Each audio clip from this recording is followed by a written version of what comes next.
En primer lugar, darle las gracias a la Sociedad Dominicana de Gastroenterología, especialmente en la filial norte, de mano del doctor Emmanuel Espinal, que me ha invitado a discutir con ustedes este tema. Y para mí es un gran honor, la verdad.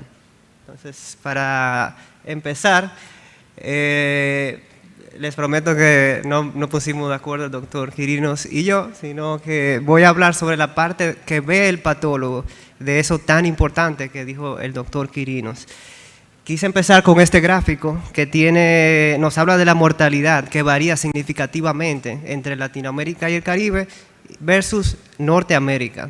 Tendemos siempre a ver la parte norteamericana y de hecho lo pongo como un disclaimer que mi presentación la voy a basar en una guía que salió este año sobre condiciones gástricas premalignas que se salió del Colegio Americano de Gastroenterólogos. ¿Qué pasa?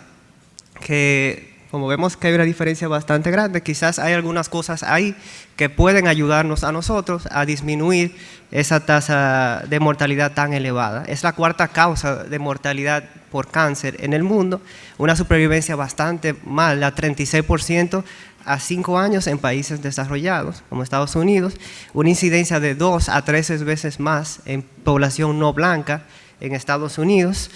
Y para hablar de displasia, tenemos primero que hablar sobre la cascada de Correa, este patólogo icónico latinoamericano de Colombia, que en el 1975 en el Lancet publicó este modelo de progresión hasta el carcinoma gástrico.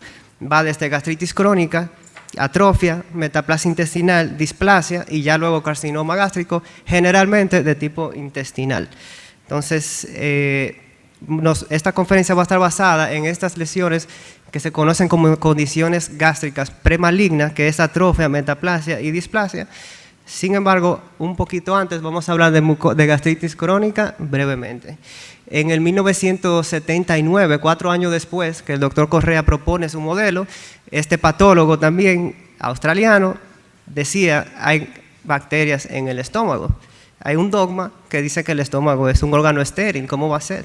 Entonces, este patólogo junto a este residente de medicina interna, que es el doctor Barry Marshall, se propusieron cambiar este dogma en la medicina y demostrar que sí había bacteria en el estómago. Y precisamente era el Helicobacter pylori la causa en un 75 a 85% de las veces de una gastritis crónica que puede progresar a carcinoma gástrico. Entonces, ellos en el 2005 fueron premiados con el Premio Nobel de Medicina y Fisiología por descubrir esta bacteria y cambiar un dogma.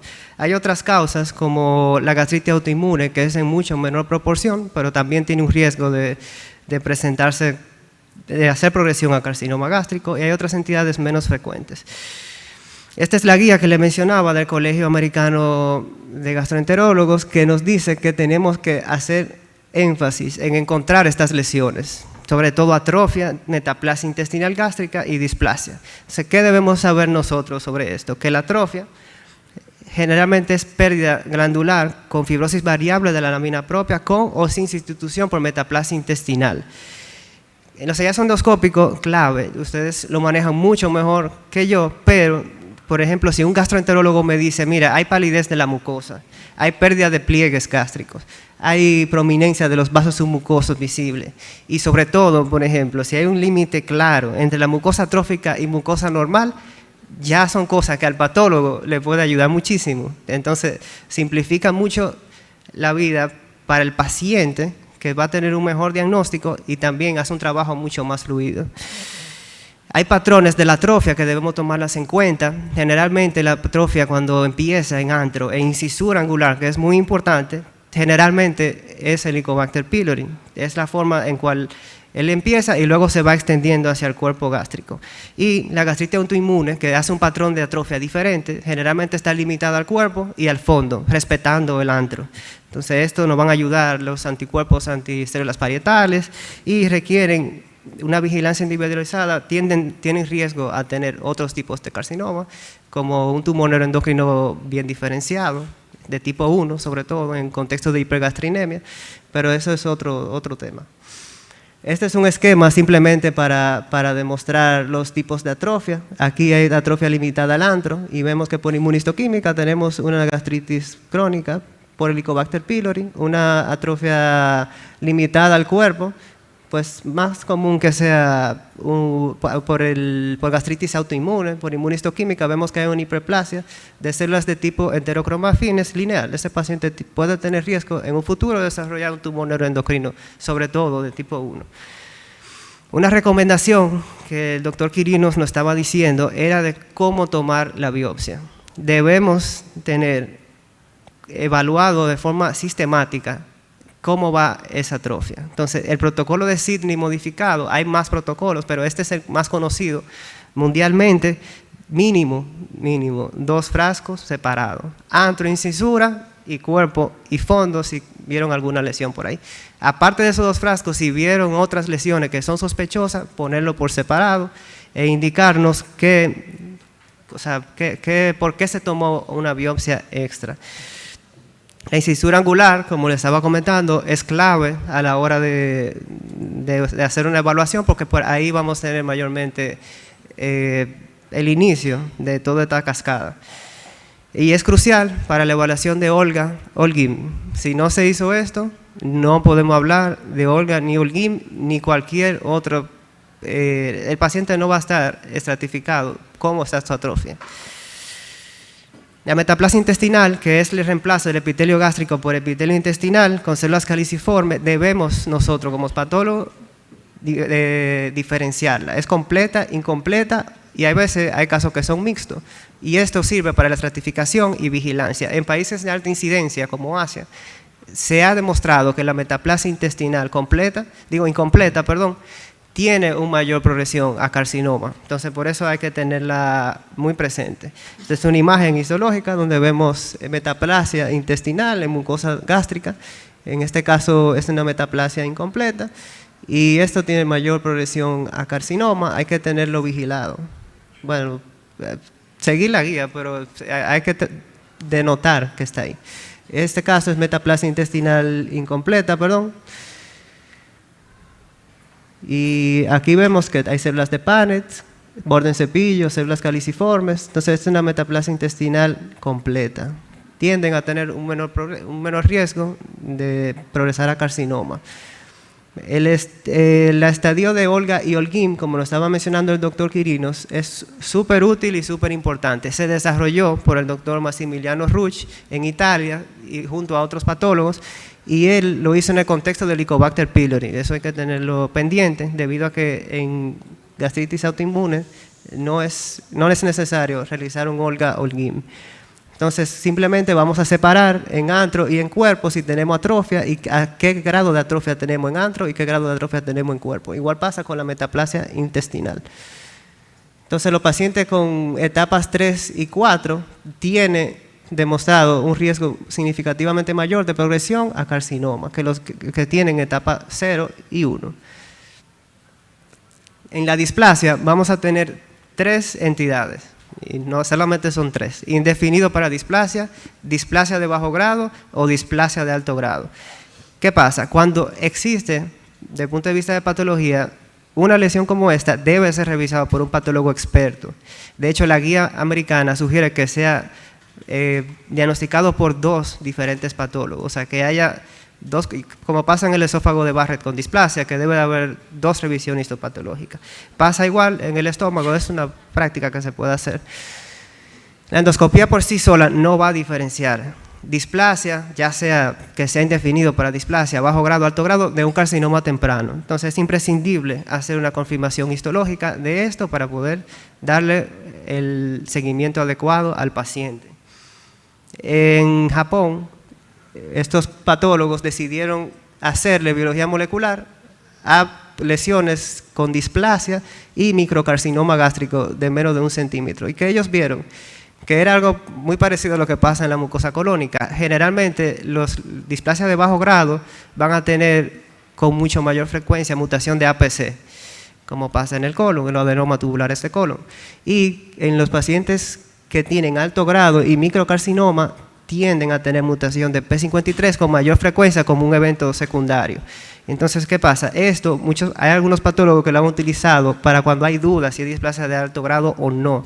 Entonces, por inmunistoquímica se pudiese hacer un P53 en caso de que haya duda si es de alto grado o no, siempre y cuando estemos en el contexto histológico adecuado, clínico adecuado, perdón.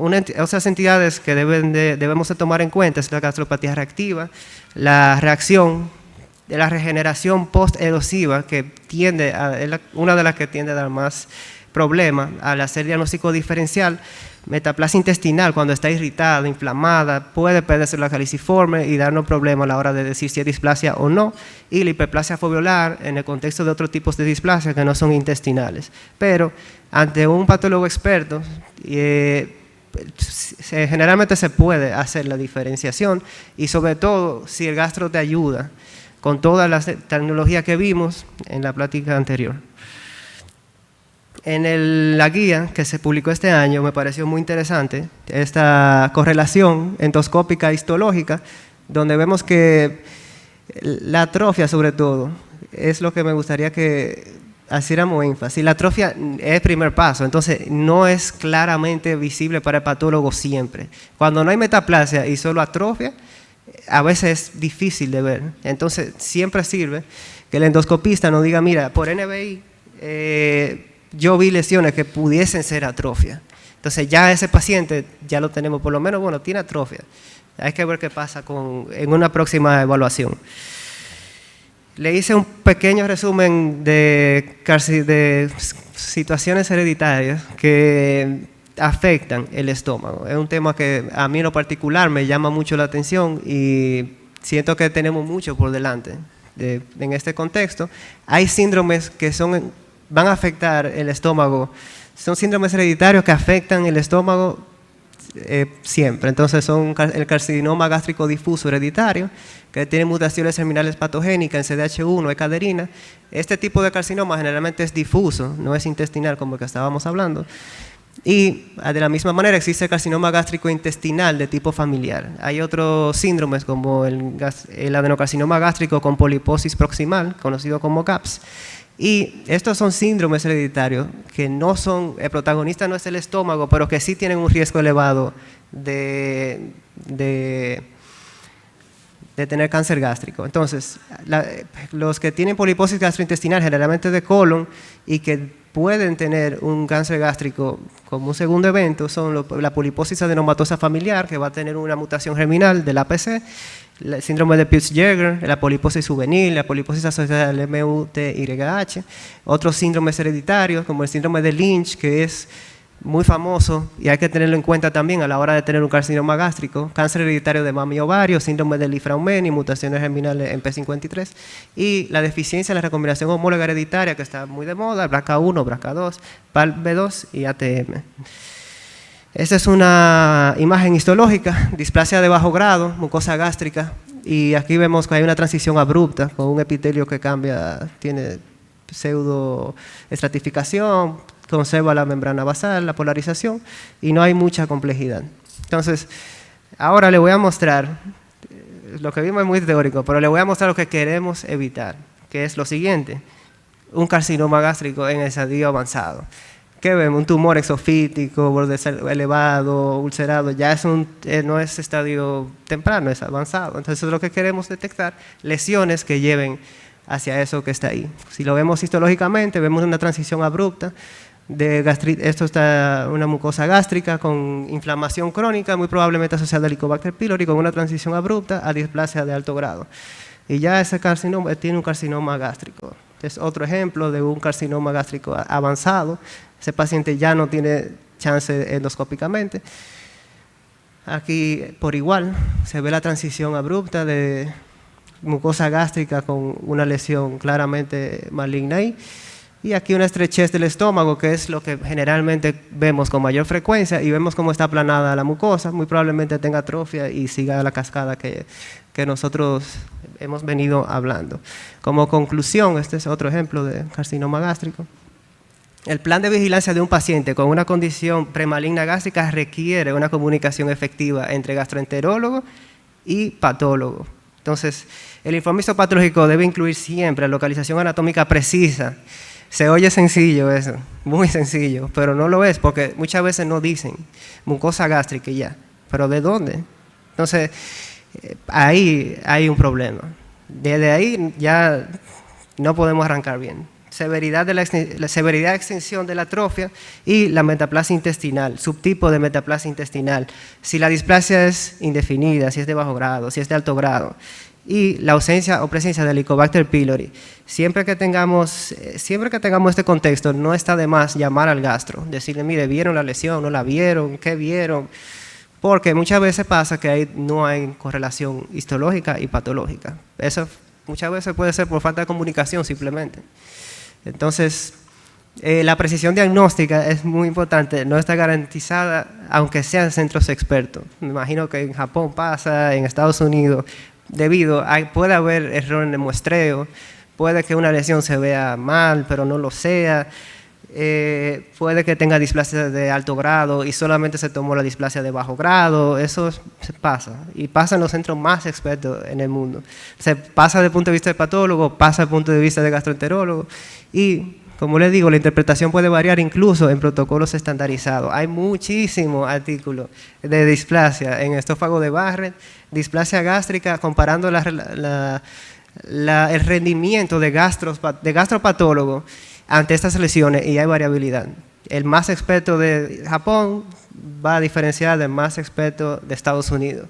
En la misma plaquita, en la misma lesión van a decir cosas diferentes. Pasa, entonces, ni modo, hay que adaptarse a eso. El diagnóstico requiere integración, no me voy a cansar de decirlo, de endoscopía, histología y un contexto clínico adecuado. Y todo empieza en el llenado de una hoja que diga antro o cuerpo, para poder nosotros trabajar de forma adecuada. Y esta frase me gustó bastante, sobre todo hoy que estamos reconociendo a un doctor, que si estamos sentados en la sombra hoy es porque alguien plantó un árbol hace mucho tiempo. Entonces eso es bueno no olvidarlo. Muchas gracias.